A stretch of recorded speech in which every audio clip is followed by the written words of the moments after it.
Assalamualaikum warahmatullahi wabarakatuh. Alhamdulillahilladzi hadana likitabih wa faddalana ala sairil umami akrama ahbabih. Hamdan yastajlibul marghuba min ridhaih wa yaj'alana minasy syakirina li ni'maihi wal 'arifina li awliyaihi wa sallallahu ala rasulillah Rasulihil Mustafa wa Nabiyihil Mujtaba wa ala alihi wa ummatihi ajma'in. Amma ba'du. Faqad qala Allah Ta'ala fi kitabihil karim bi suratul Baqarah 185.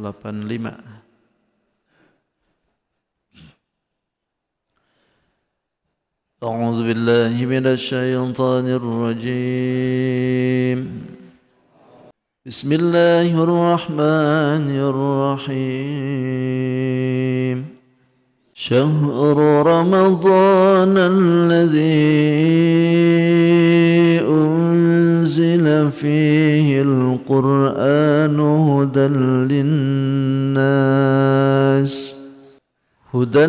للناس وبينات من الهدى والفرقان فمن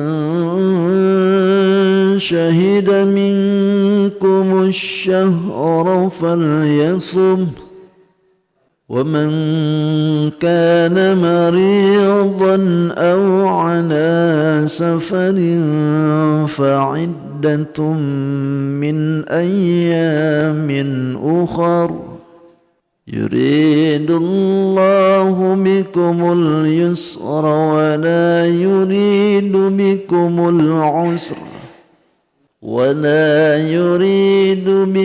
العسر ولتكملوا العدة ولتكبروا الله على ما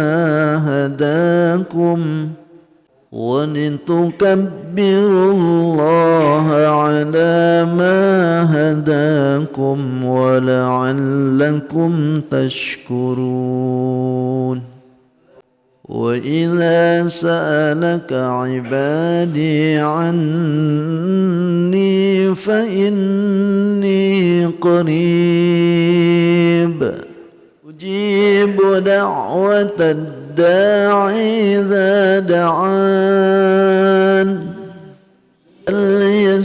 فليستجيبوا لي وليؤمنوا بي لعلهم يرشدون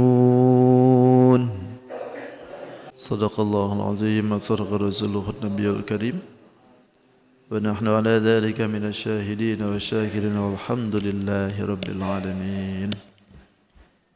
Alhamdulillah, segala puji milik Allah Subhanahu wa taala.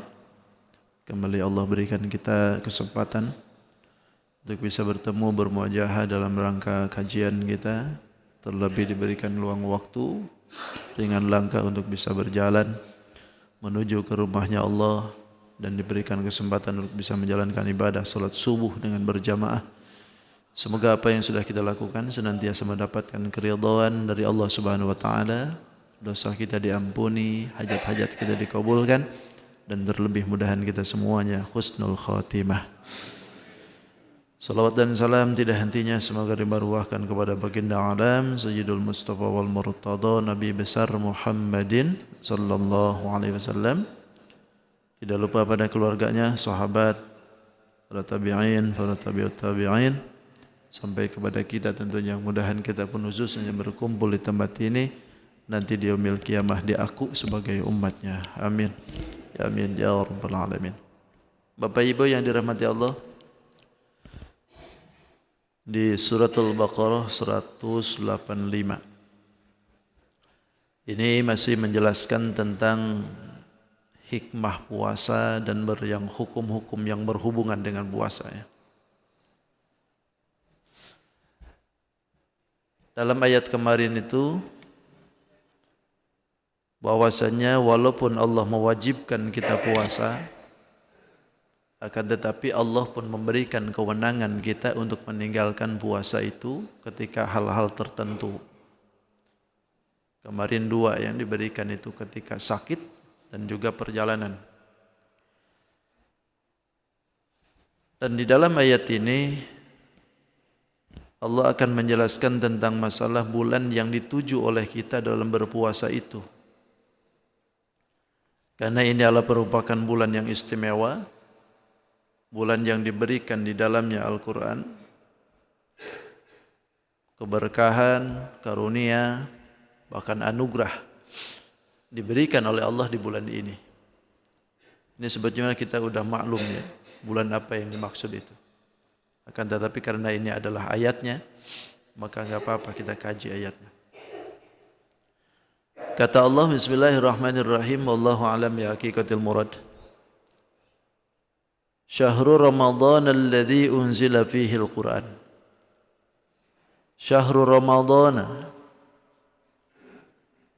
Ini ibarat kata ada mubtada yang dibuang. Tiba-tiba syahrul Ramadan. Awalnya dari mana? Ini bagian daripada awal kata kan sudah disebutkan bahwa puasa itu diwajibkan kepada kita ayyam ma'dudat gitu kan.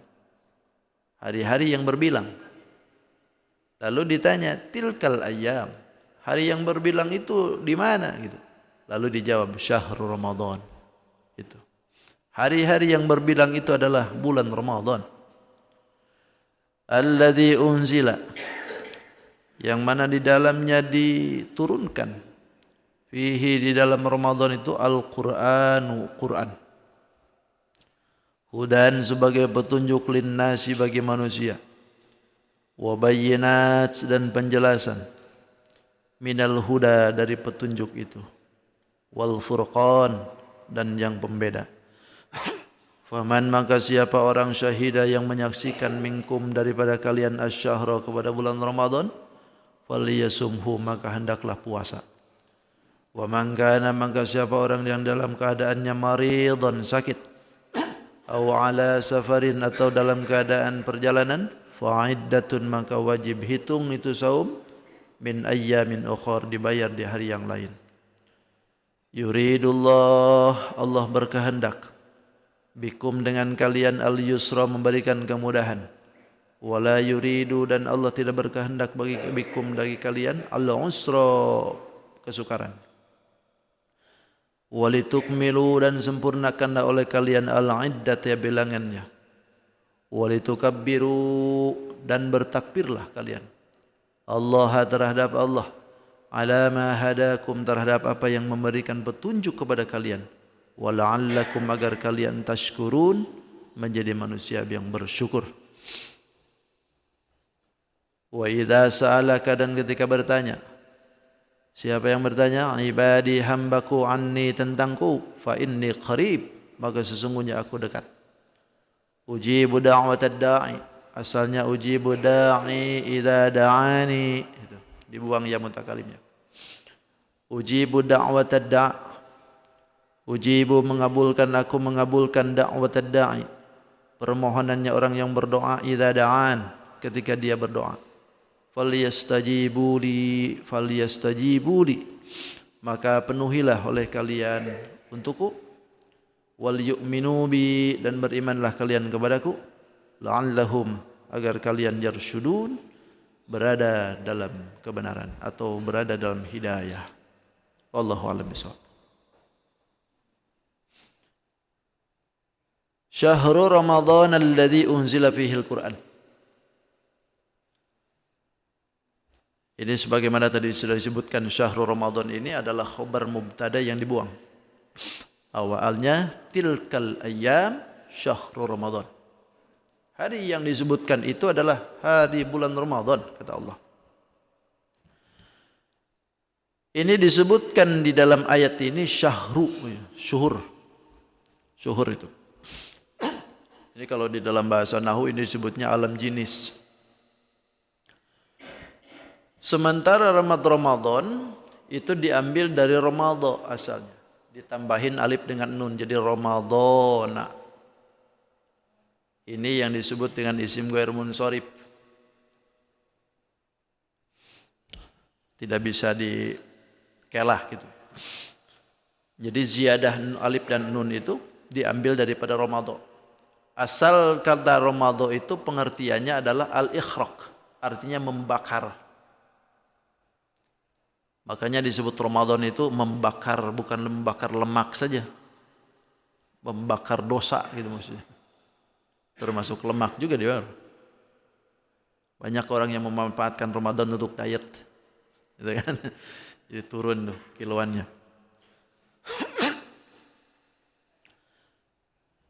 Terus kemudian Ramadan ini di dalam Quran ini disebutkan kalimat syahru. Kenapa disebutkan syahru? Syahru itu kan masyhur gitu, bisa jadi disebutkan masyhur. Karena lishtiharahu limanafi'in nasi fi dinihim wa duyanihim. Karena manfaatnya bulan Ramadan ini sudah masyhur di golongan manusia. Baik manfaat untuk agama, bahkan manfaat untuk dunia.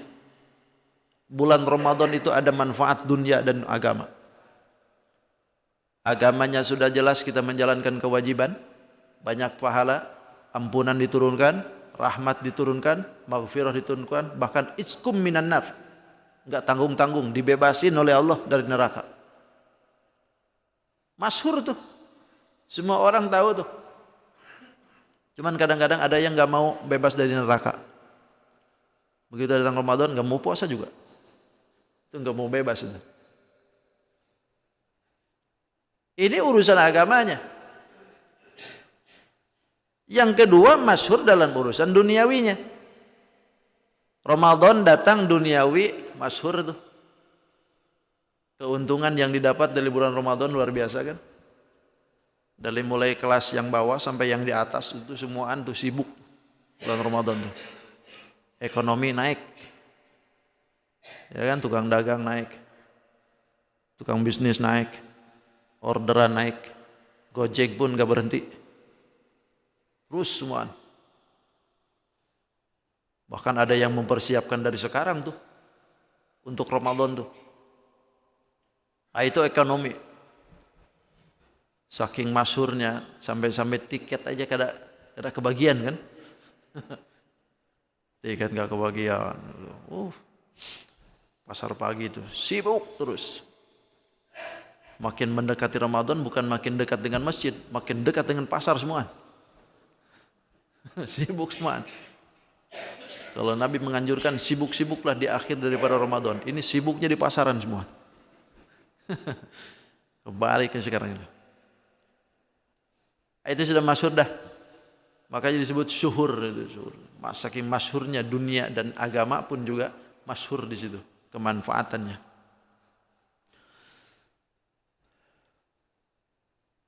Lalu yang kedua, alladzi unzila fihi al-Qur'an, kata Allah.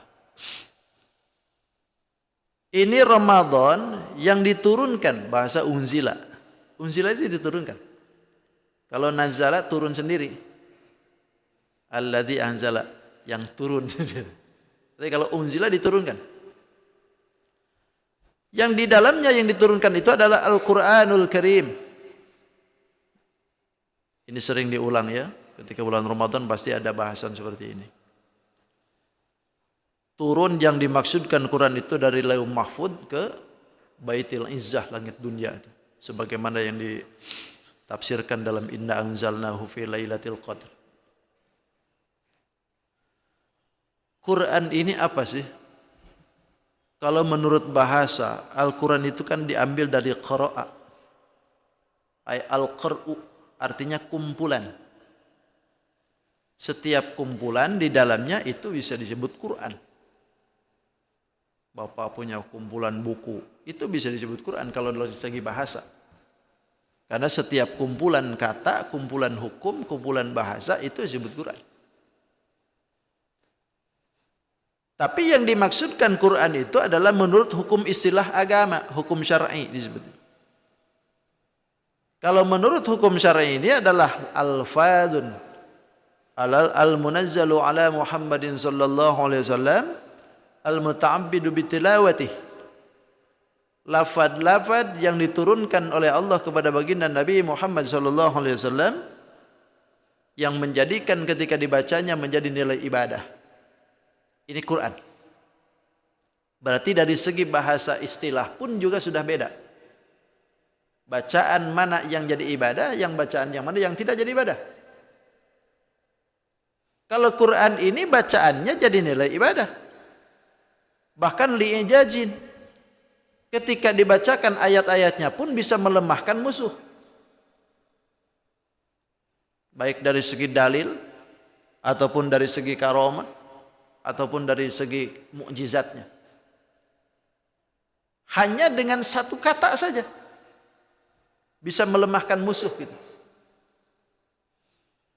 Nah, ini Quran disebutnya. Jadi kalau ada bacaan-bacaan yang tidak menjadikan kita baca jadi nilai ibadah, berarti bukan Quran. Walaupun cuma satu surat, itu kalau misalkan itu dibaca adalah nilainya Quran, jadi ibadah. Itu bahasa Quran tuh. Bahkan dari sekian banyak kitab yang diturunkan oleh Allah, yang jadi nilai ibadah ketika dibaca hanya Quran saja. Kalau yang lain dibaca sampai tamat 70 kali barangkali, enggak jadi nilai ibadah. Bacaannya ya, bacaannya. Bukan dari segi prakteknya.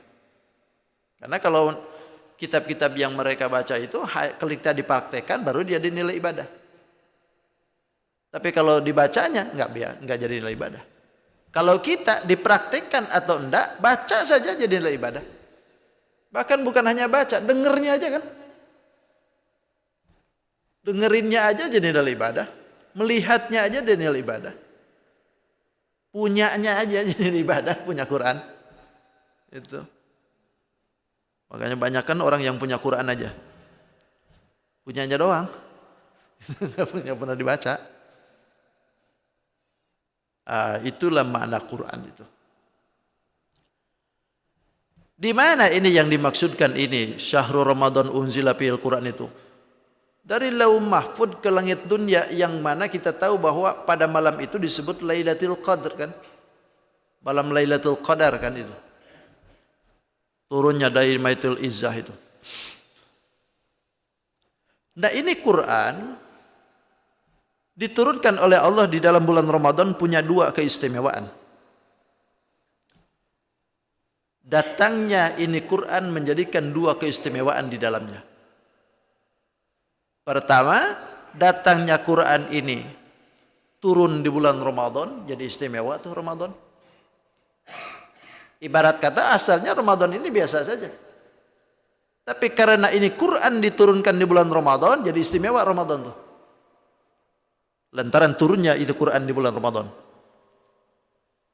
Yang kedua, lantaran Quran ini turun di bulan Ramadan, maka turunnya ini jadi istimewa pada malamnya, yang disebut dengan malam Lailatul Qadar. Jadi adanya Lailatul Qadar itu lantaran adanya Quran. Jadi istimewa sendiri itu. Jadi dua keindahan diberikan oleh Allah tuh di dalamnya. Turun Quran, turun Lailatul Qadar. Bulan Ramadan tuh. Bahkan malam itu tuh disebutkan dalam penafsiran yang lain, Jibril itu ketika itu turun membawa itu Quran dari Lauh Mahfud, lalu turun ke Baitul Izzah, lalu diperintahkan kepada Safaroh. Safaroh itu malaikat yang ditugaskan untuk menulis semua. Penuh Baitul Izzah itu, langit dunia itu penuh. Ditulislah wahyu-wahyu Allah itu dalam satu mushaf. Sebagaimana penulisan itu adalah sebagaimana yang kita baca sekarang, penertibannya itu. Lalu setelah selesai, ditaruhlah di satu tempat yang bernama Baitul Izzah. Dari Baitul Izzah inilah turun Quran sebagaimana petunjuk yang diinginkan oleh Allah kepada baginda Nabi Muhammad SAW. Selama 23 tahun. Dan turunnya ayat itu tidak sebagaimana yang kita lihat sekarang. Kan kita tahu bahwa turun ayat yang pertama itu Iqra kan. Lalu kedua disusul dengan Al-Muzammil, Al-Mudassir dan sebagainya. Lalu kenapa tidak susunan itu yang dipakai dalam penertiban mushaf ini? Ternyata sebetulnya dalam Baitul Izzah itu ya ini sebetulnya. Makanya Nabi menyuruh kepada sahabat itu untuk mendudukan surat-surat itu sesuai dengan kedudukan di Baitul Izzah itu. Karena kalau di Baitul Izzah itu adalah pertama seperti ini. Al-Fatihah, Al-Baqarah, Baitul Imran. Tapi dalam penertiban susunan surat ini asbabun nuzul ini memang beda-beda. Sesuai dengan kejadian yang tertimpa kepada baginda Nabi Muhammad SAW. Kejadian ini datang surat ini, kejadian ini datang surat ini gitu.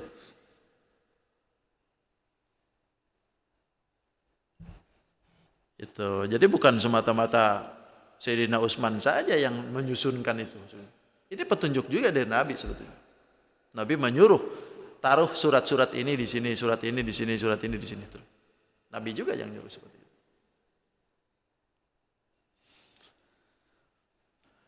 Lalu kalau kita bertanya, sebagaimana pertanyaan orang-orang dulu juga seperti itu kan. Wa qala alladziina kafaru laula nuzila alaihil Qur'an jumlatan wahidah. Orang kafir dulu itu pernah berkata juga kepada baginda Nabi, kenapa Quran itu tidak sekaligus aja turunkan gitu? Langsung aja 6.600 sekian itu jelek aja gitu. Bisa itu? Bisa sebetulnya. Tapi kenapa berangsur gitu? 6.600 sekian itu selama 23 tahun berangsur. Sebetulnya ada tujuan yang hikmah yang diberikan oleh Allah kepada baginda Nabi. Pertama, tasbitahu fi qalbih. Pertama, Allah menetapkan Quran di dalam hati Nabi. Karena turun Quran ini kalau seandainya disekaliuskan, goncang hati Nabi itu. Sekarang gini aja dah. Bapak misalkan saya kasih waktu setengah jam. Lalu kata saya setengah jam hafalin Quran 2 juz. Dalam waktu setengah jam. Kira-kira itu hati kayak apa tuh? Kalau enggak dilempar ke mahakam itu. Kan pasti duk. Terus aja tuh, hati enggak bakalan tenang tuh. Karena didesak kan. Begitu juga dengan Quran. Kalau seandainya disekaligus oleh Allah turun kepada hati Nabi, Nabi goncang. Kalau 1 ayat 2 ayat aja oleh Allah diturunkan ke Nabi, Nabi itu kadang-kadang langsung dihafalin, cepat-cepat, keras-keras bacaannya, sehingga ditegur oleh Allah kan, la tuharrik bihi lisanaka lita'jala bih. Itu adalah teguran Allah bagi Nabi ketika diturunkan ayat langsung dihafal, karena takut lupa. Padahal Allah nggak bakalan bikin lupa dengan Nabi itu. Makanya Nabi itu pernah mengatakan, aku ini tidak akan lupa, cuman dikasih lupa. Dikasih lupa beda. Kalau lupa dengan dikasih lupa beda. Nabi itu cerdas, pemikirannya selalu dibimbing oleh Allah. Tapi ketika suatu saat kadang-kadang ada Nabi dikasih lupa oleh Allah. Sebagaimana yang terjadi sholat 4 rakaat jadi 2 kan. Harusnya 4 rakaat, ini 2 rakaat sudah assalamualaikum. Kata sahabat, ya Rasulullah, sampean ini mengkosor sholat kah? Atau lupa? Kata Nabi, lupa tidak, kosor tidak. Kalau memang betul, ayo kita lanjutkan lagi tuh. Kan jadi hukum tuh, kebolehan hukum. Jadi untuk menetapkan ke hati Nabi. Yang kedua, tajdidul hujjah alal mu'anidin. Untuk menjadikan dalil-dalil hujjah-hujjah atau argumentasi kepada orang-orang yang ingkar terhadap Al-Quran itu berbaruan terus. Jadi tidak itu melulu. Datang perkara ini dalilnya. Ada yang nanyakan ini hujahnya. Kejadian seperti itu, ini ayatnya. Gitu. Jadi digitukan oleh Allah tuh. Jadi tidak ada lagi celah gitu untuk menentang Al-Quran. Sebab kalau seandainya Nabi itu dilangsungkan diturunkan itu Qurannya, nanti bisa bikin celah mereka. Wah, dari sini nih kita harus bikin nih. Sebagaimana orang-orang sekarang kan begitu. Dia pelajari Quran, lantaran ayatnya sudah ada kan. Lalu di mana titik kelemahannya? Kadang-kadang kan begitu kan. Nah, untuk Nabi tidak digitukan. Lalu yang ketiga, wa ziyadatun imanul mu'minin, tambah keimanan bagi orang mukmin. Sebab ketika turun ayat itu kan orang mukmin itu bertambah imannya. Wa idza tuliyat 'alaihim ayatuhu zadatuhum imana gitu. Ketika diturunkan kepada mereka itu ayat-ayat Allah, maka mereka itu selalu bertambah imannya, bertambah keyakinannya, bertambah semangatnya gitu. Itulah intinya Quran itu diturunkan secara berangsur. Bukan tidak bisa Allah ngancam. Bisa kok. Segala sesuatunya bisa. Saking bisanya Allah terhadap segala sesuatu kan pernah iblis itu datang ke Nabi Idris. Nabi Idris itu lagi nyulam benang. Lagi pegang jarum. Datanglah itu iblis. Kata iblis, Nabi Allah, kira-kira bisa enggak dunia ini masuk oleh Allah ke lubang jarum? Bisa enggak dunia ini dimasukkan ke lubang jarum? Kata Nabi Idris, bisa. Sambil dicucukin jarumnya ke matanya. Cos. Makanya picakkan iblis tuh. Gara-gara Nabi Idris tuh. Bisa kata Nabi.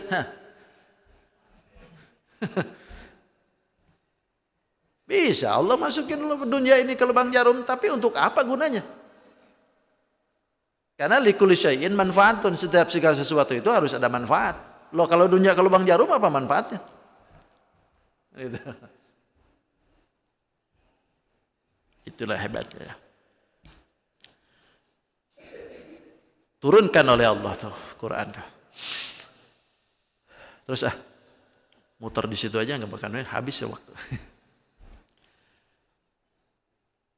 Untuk apa tujuannya ini Quran diturunkan? Pertama nih, hudan, sebagai petunjuk linnasi bagi manusia. Petunjuk dari apa? Minad dhalalah. Petunjuk dari kesesatan. Sebab kalau enggak ditunjuk-tunjuk, susah kita nih. Dalam Al-Quran itu kebanyakan yang ditunjukin itu adalah urusan akhirat gitu ya. Ya kan? Kenapa tidak urusan duniawi gitu yang diturunkan? Saya pernah nanya seperti itu ke guru. Ternyata jawabannya simpel aja. Kata guru, urusan akhirat itu memang harus ditunjukin. Urusan kebaikan itu memang harus ditunjukin. Loh, kalau dunia kenapa nggak ditunjukin? Kalau dunia itu ditunjukin apa enggak ngerti sendiri. Kalau dunia tuh orang nggak sekolah tapi bisa menjadikan seorang yang terkaya di Indonesia. Kan gitu. Nggak sekolah dia. Tapi bisa lebih kaya daripada orang-orang yang sekolah. Kenapa? Loh kalau urusan dunia ngerti sendiri. Kalau istilah bahasa Sunda itu motekar. Cari sendiri dia. Perut lapar harus apa nih? Harus usaha apa nih? Dia cari sendiri tuh. Tok jalan jadi sampai akhirnya ketemu dia. Tapi kalau urusan akhirat ditunjukin aja masih banyak yang belok, apalagi nggak ditunjuk-tunjuk. Itulah pentingnya petunjuk dari Allah Subhanahu wa taala. Makanya setiap hari kita ini mengucapkan ihdinas siratal mustaqim, minta ditunjukin ke jalan yang lurus. Kenapa? Karena hidayah itu susah. Yang sudah dapat hidayah aja belok lagi, apalagi kalau nggak dapat hidayah. Itu. Yang dapat hidayah aja sudah bisa cerai kadang-kadang. Apalagi nggak dapat hidayah.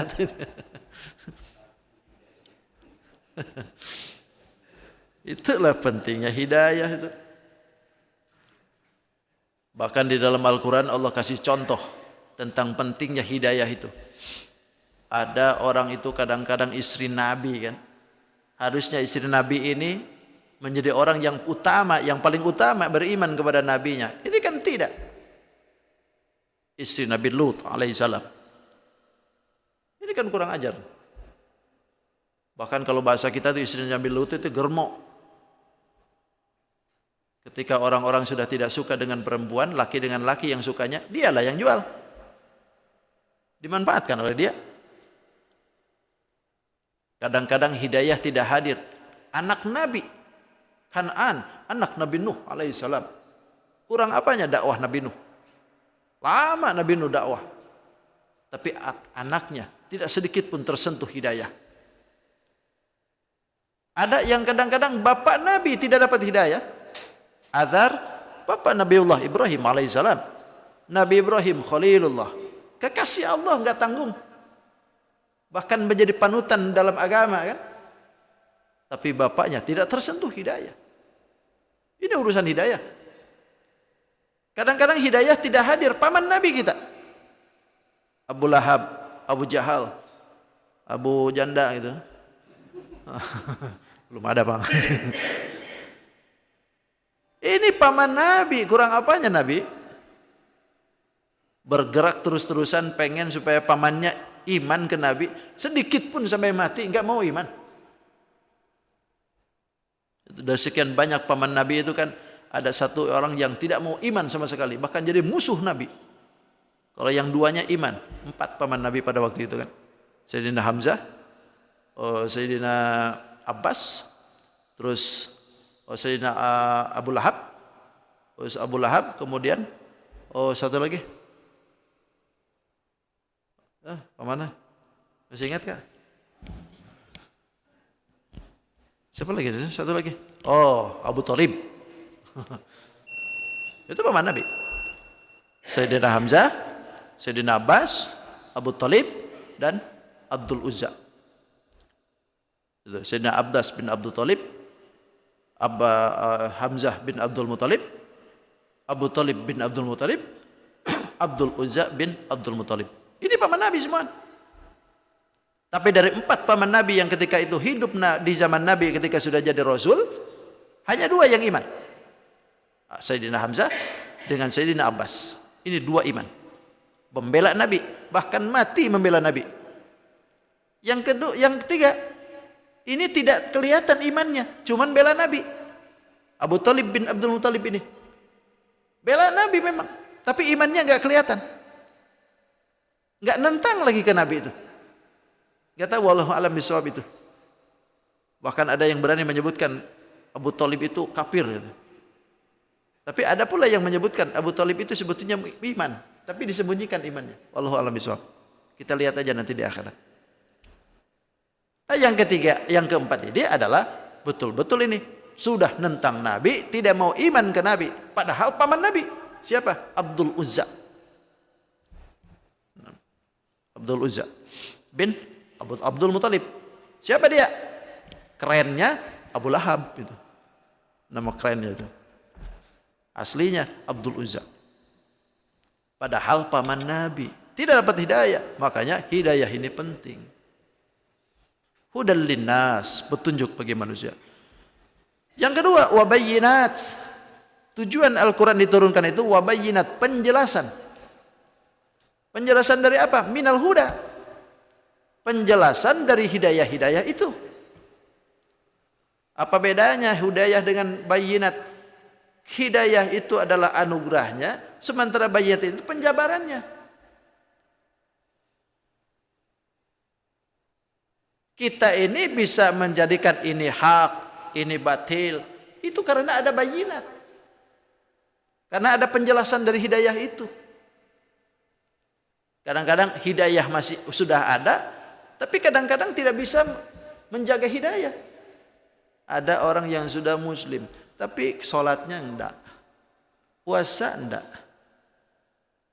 Ya muslim KTP aja, Islam KTP gitu.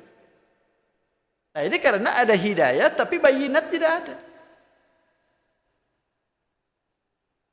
Makanya dijelasin tuh. Bayinat. Karena bayinat yang dimaksudkan dari hidayah itu kan ada yang bayinat dohiriyah, ada yang bayinat batiniyah. Tidak jelas. Kalau dalam bahasanya itu dohir dan ghair dohir. Ayat-ayat yang diturunkan oleh Allah itu ada yang betul-betul dohiriyah, ada ayat yang mutasyabih kan. Kalau ayat-ayat yang dohiriyah ya jelas aja tujuannya, seperti ayat kursi atau al-ikhlas. Itu kan sudah jelas tujuannya tuh, kemana arahnya. Ada ayat-ayat yang muhkamat, ayat-ayat yang mutasyabih, yang tidak bisa dijelaskan. Yasin, Toha, Alif Lam Mim. Itu ayat mutasyabih. Siapa yang berani memaknai itu? Gitu kan? Nah, itulah pentingnya bayinat. Tapi kita harus iman kepada semuanya.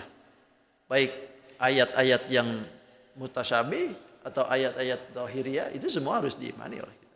Jangan satu-satu. Wal furqan, dan yang ketiga turunnya Al-Quran ini adalah furqan. Furqan ini pembeda dari yang hak kepada yang batil. Mana yang hak, mana yang batil, mana salah, mana benar, mana merah, mana putih. Ini furqan disebutnya. Quran ini sudah menjelaskan. Makanya kan al-haramu bayyinun wal halalu bayyinun wa ma bainahuma subhat. Halal jelas, haram jelas, antara keduanya remeng-remeng. Itu sudah jelas karena memang Quran sudah jelasin. Itu intinya sih seperti itu. Lalu kemudian faman syahida minkumus syahra falyasum. Faman syahida, maka siapa yang menyaksikan ay hadara hadir minkumus syahra kepada kalian asy-syahra falyasumhu, maka berpuasalah. Jika yang dimaksudkan dengan syahra ini adalah hari, berarti pemaknaannya itu siapa orang yang menyaksikan hari-hari bulan Ramadan, maka harus puasa dia. Berarti gitu kan. Lalu jika yang dimaksudkan daripada syahro ini adalah hilal, berarti pemaknaannya ketika siapa orang yang menyaksikan itu hilal, maka falyasum, maka dia harus puasa. Jadi bisa hari, bisa hilal. Gitu. Tergantung dari hilal itu bisa dari pengetahuan, melihat, atau ada yang menetapkan di sisi kita. Kita tidak lihat hilal, tapi Departemen Agama mengumumkan gitu kan. Nah itu juga sama. Berarti kita ini menyaksikan hilal. Nah ketika kita ini melihat hilal atau mendengar penetapan itu hilal, falyasumhu, maka puasalah.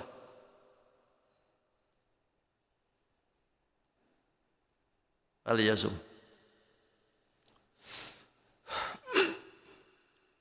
Berarti falyasum ini adalah khitab atau perintahan kepada mukallaf yang mampu, yang tidak ada udzur, tidak ada udzur. Falyasum. Sebab di depannya disebutkan faman kana maridan aw ala safarin fa'iddatum min ayyamin ukhra. Ini bagian daripada khitaban tadi. Kalau memang mampu falyasum. Tapi kalau tidak mampu faman kana maridan. Jika keadaannya dalam keadaan sakit aw ala safarin atau dalam keadaan perjalanan, fa'iddatun min ayyamin ukhra. Lalu dia buka di perjalanannya atau sakitnya dia buka, fa'iddatun, maka hitunglah hari apa, jam berapa, berapa hari yang kita tinggalkan, lalu bayar min ayyamin ukhra di hari yang lain. Ini sudah jelas yang kemarin itu. Ini diulang, ini bukan berarti daur ya, bukan berarti tidak ada kata yang lain. Sebetulnya ini memberikan penekanan. Takutnya gara-gara ada ini sesuatu itu dihapus. Itu tidak bagus. Sebagaimana yang kemarin ya, perjalanan yang mana dulu, sakitnya sakit mana dulu. Ini sudah jelasin, jangan setiap orang sakit buka, sakit hati buka. Kenapa buka sampean? Cerai Pak Ustaz dengan bini. Wah itu lain sudah kalau itu masalahnya. Kenapa Allah berikan seperti ini? Tujuannya dua aja. Yuridullahu bikumul yusra. Allah berkehendak untuk kita itu al-yusra, memberikan kemudahan. Wala yuridu bikumul usr. Allah tidak menginginkan untuk kita untuk menjadikan kita kesukaran. Ini dalil seolah-olah ini adalah alasan kepada dua hal yang tadi. Ketika kita ini dalam perjalanan ternyata kita buka, ini memberikan yuridu bikumul yusra. Ketika kita sakit, tidak bisa mampu untuk menjalankan itu puasa, maka bukalah yuridu bikumul yusra. Allah berkehendak untuk kita memberikan kemudahan. Lalu yang kedua, wala yuridu bikumul usr. Allah tidak menginginkan untuk kita menghendaki kesukaran. Kenapa? Ini dalil daripada kedua memberikan keluasan untuk memberikan kita ini pengkodoan. Artinya kalau puasa itu batal karena perjalanan atau sebabkan sakit, maka silahkan kata Allah kodok. Sebagaimana Allah tidak menginginkan kita ini sukar dalam menjalankan itu. Silahkan kodok. Bahkan di dalam yuridu bikumul usra ini menunjukkan kodoknya harus kapan? Tidak mesti harus seketika itu. Beres Ramadan harus puasa gitu. Enggak. Silahkan aja. Monggo kata Allah, silahkan. Mau hari apa? Mau di bulan apa? Silahkan. Itu memberikan keluasan kepada kita. Tidak mesti, tidak wajib dalam zaman tertentu gitu. Tidak mesti. Dan tidak mesti harus berturut-turut dan tidak mesti harus buru-buru atau di nanti-nanti gitu. Tidak begitu. Nanti aja dah sampai mau puasa lagi tuh. Nah, jangan begitu juga. Itulah maksud daripada Allah, yuridu bikumul usra wala yuridukumul usra. Nah, kalau memang sudah kita jalankan itu puasa, yang dipinta oleh Allah adalah walitukmilul iddata. Sempurnain kata Allah bilangannya. Bilangan Ramadan sempurnain. Bisa 29, bisa 30. Sesuaikan dengan koridor pada waktu itu. Terjadinya seperti kita kemarin, berapa hari kemarin? 29. 29 ya. Walitukmilul iddata. Sempurnain aja kata Allah. Ada yang dibaca walitukmilu, ada yang membaca walitukammilu. Bitakhfif, bitasydid bisa. Bilangan Ramadan sempurnain kata Allah. Terus kalau misalkan sudah sempurna, walitukabbirullah. Takbir ke Allah. Agungkan asma Allah. Allahu Akbar, Allahu Akbar, Allahu Akbar. La ilaha illallah, Wallahu Akbar. Allahu Akbar. Walillahil hamd. Nyembelih lagi nih. Takbir. Sama takbirnya ya. Idul Adha, Idul Fitri sama aja takbir. Nah, itu adalah bagian dari syukurnya kita terhadap apa yang diberikan nikmat oleh Allah kepada kita berupa bisa puasa. Sempurna bilangannya, puasanya beres, tidak terkena sakit, tidak ada dalam perjalanan sehingga kita mulus. Ketika sudah mulus bulan Ramadan kita jalankan, walitukabbirullah, takbir ke Allah. Agungkan asma Allah gitu, jangan malu-malu. Ini kadang-kadang malu-malu, Bang. Itu nggak ada yang takbiran kadang-kadang malam Idul Fitri itu. Sekalinya takbir di jalan kadang-kadang. Di masjidnya kosong aja. Ada satu masjid yang nggak mau berhenti, diliatin kasetnya, yang takbirnya. Coba Bang, kitanya yang takbiran tuh habis isya tuh lah, berdiam dulu 1 jam kah sampai jam 9. Takbiran semuaan gitu, jangan buru-buru balik. Apalagi kalau di kampung kita dulu itu semalam suntuk ya. Iya, semalam suntuk. Saya tuh dulu masih teringat tuh. Kalau musim takbiran itu bedug yang gede itu dimasukin ke masjid. Wow, dalam masjid tuh. Pokoknya puas dah. Mukulin itu bedug tuh dengan pentungan tuh. Takbiran terus. Sampai jam 3 tuh, jam 3 berhenti baru terus. Habis itu siap-siap. Besoknya langsung Idul Fitri. Ini kadang-kadang jam 8 sudah nggak ada lagi yang takbir, Bang. Mending kalau di rumah takbir. Mending kalau di jalan takbir. Ini kadang-kadang di rumah nonton. Jalan-jalan kemana-mana. Pengen. Ada bahasa kadang-kadang kita lihat yang takbir yuk. Kita lihat yang takbir malah. Bukan lihat yang takbir sampeannya kudu takbir juga. Kan gitu. Karena ini bagian dari anugerah yang diberikan oleh Allah. Kenapa harus bertakbir? Alama hadakum, kan itu alasannya. Karena Allah telah memberikan hidayah ke kita. Kalau Allah tidak memberikan hidayah kepada kita, sulit kita menjalankan puasa tuh. Kalau Allah nggak bimbing kita, nggak bakalan tahan tuh. Bahkan saya sudah katakan kan, puasa itu ayyam ma'dudat. Hari-hari ma'dud itu 40. Tapi kita ini 29. Ini kan anugerah juga, ini diberikan oleh Allah. 29 atau 30 aja banyak orang yang KO, apalagi 40 hari. Coba kalau seandainya 40 hari kita puasa Ramadan. Kayaknya lo banyak yang tinggalkan tuh. Itu 20 hari aja 29 atau 30. Baru seminggu sudah tinggal kelihatan kakinya doang di warteg. Gak kelihatan muhanya sudah. Tutup sudah. Samain preman pasar pagi ngamuk tuh kan. Ini kenapa ini warteg gak pernah ditutup? Tutup, ini Ramadan. Hormati yang puasa. Mana gordeng? Tutup. Begitu sudah ditutup, kopi 2. Keren itu. Wala'allakum tashkurun. Mudahan kalian dapat bersyukur gitu kan. Itulah intinya sebetulnya. Allah berikan nikmat seperti itu. Mudahan kalian bisa bersyukur. Karena Allah sudah berikan bimbingan, Allah berikan hidayah sehingga kita bisa menjalankan itu. Itu makanya takbir banyak-banyak gitu dah. Dan itu bagian dari rasa syukur kita, takbir tuh. Jadi nggak mesti kumpulin banyak-banyak orang itu. Takbir itu adalah syukurnya. Gitu. Ayo kita kumpulan gitu. Atau barangkali di rumah dah ya. Setengah jam kita kumpulan cucunya, anaknya kumpul takbiran. Kayak yang mimpin tuh. Indah kan? Itu. Itulah intinya bulan Ramadan itu seperti itu ya. Cukup sudah 6:30. Terima kasih, mudah-mudahan apa yang saya bagikan bermanfaat. Terima kasih atas segala perhatian. Mohon maaf atas segala kekhilafan.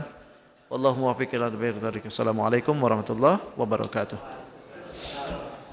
Allahumma salli wa sallim ala sayyidina Rasulillah ajma'in. Bismillahirrahmanirrahim. Wassalatu wassalamu ala asyrafil anbiya wal mursalin sayyidina wa lana Muhammadin al-amin. Allahumma rabbi anfa'na bima 'allamtana, rabbi 'allimna alladhi yanfa'una, rabbi faqihna wa faqih ahlana wa qurbatin lana fi dinina. Tawassalna bi ta'alimin, anta rizqana al-wasi'a wa anta rizqal amana. ربنا آتنا في الدنيا حسنة وفي الآخرة حسنة وقنا عذاب النار والحمد لله رب العالمين. تقبل الله منكم. سبحانك اللهم وبحمدك أشهد أن لا إله إلا أنت أستغفرك وأتوب إليك.